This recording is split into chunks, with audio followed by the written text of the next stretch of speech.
کہتے ہیں جی کہ میرے شوہر نے کویت میں شادی کی ہوئی ہے، 11 سال کے بعد مجھے پتہ چلا ہے، میرے پاس پاکستان میں 3 سال کے بعد 1 مہینے کے لیے آتا ہے۔ یہ ناانصافی ہے، ظلم ہے۔ اس کو چاہیے کہ جتنا اس بیوی کو وقت دیتا ہے اتنا پہلی بیوی کو بھی وقت دے۔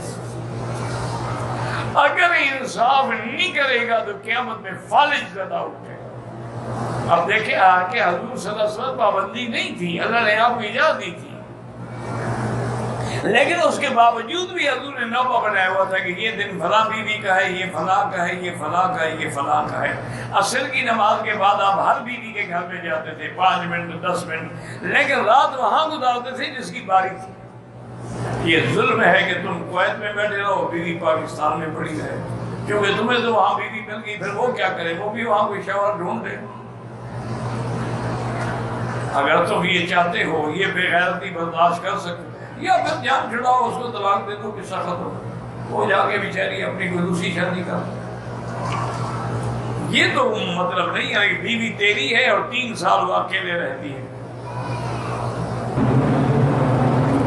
کہتا ہے کہ بھائی نے اپنی بیٹی کی شادی کی، بعد میں پتہ چلا کہ اس کا خامن جو ہے وہ نامرد ہے، حق زوجیت ادا نہیں کر سکتا، تو لڑکی کو حق حاصل ہے کہ وہ خلع کا دعویٰ کر دے، اور عدالت جو ہے وہ اس کو بلائے گی اور میڈیکل بورڈ بٹھا دے گی، اس کے بعد فیصلہ کر دے گی۔ جب وہ عورت کے قابل ہی نہیں ہے پھر اس کو باندھ کے رکھنے کا کیا مطلب ہے؟ پھر اس کو نکاح بھی ہے تو پھر اس کے لیے بھی تو گناہ ہے نا۔ جب تم نامرد ہو، سب سے پہلی بات یہ تھی کہ تم نکاح سے پہلے والدین کو کسی دوست کے ذریعے بتا دیتے کہ بھئی میں عورت کے قابل نہیں ہوں۔ کسی دوسرے کی لڑکی کو کیوں بے عزت کرتے ہو اور بے حجاب کرتے ہو؟ نہیں کیا ہے تو اب تو جان چھوڑو نا، اس کی طلاق دے دو۔ شوہر نے اس سے اپنی بیوی کو طلاق دی، وہ بھی رجوع کرنا چاہتا ہے، اگر 1 طلاق ہے یا تو پھر رجوع، 3 ہے تو رجوع نہیں ہو سکتا۔ رجوع کر لے، خلاص رجوع یہی ہے، میاں بیوی مل لیں، سلو کر دیں، دور ہے فون پر بتا دیں کہ میں رجوع کر رہا ہوں۔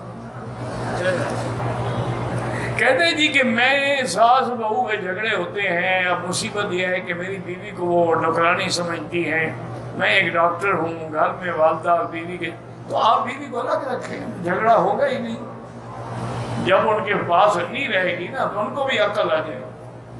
آپ بیوی کو الگ مکان لے کے دے دیں، آپ ڈاکٹر ہیں ماشاءاللہ، اتنا تو آپ کر سکتے ہیں، ان کو نہ رکھے مل، آپ روزانہ بات ہے کہ بھائی جائیں ملیں، فرما برداری کریں، کہ بیوی کو الگ رکھیں۔